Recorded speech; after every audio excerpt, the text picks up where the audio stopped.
রাগের মাথায় আপনি সন্তানকে বললেন তুই মর, ফেরেশতারা বলল আমিন। তোর ভবিষ্যৎ অন্ধকার, ফেরেশতারা বলল আমিন।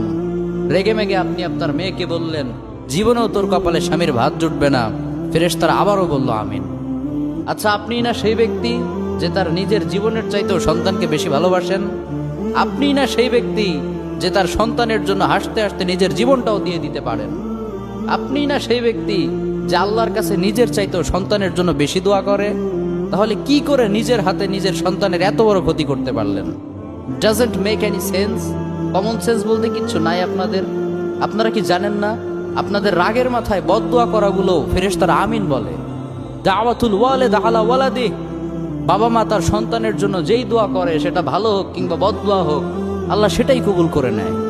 এজন্য খবরদার, নেভার কার্স ইউর চিলড্রেন। রাগের মাথায় কখনো সন্তানকে অভিশাপ করবেন না। খুব বেশি রাগ উঠে গেলে তার জন্য উল্টা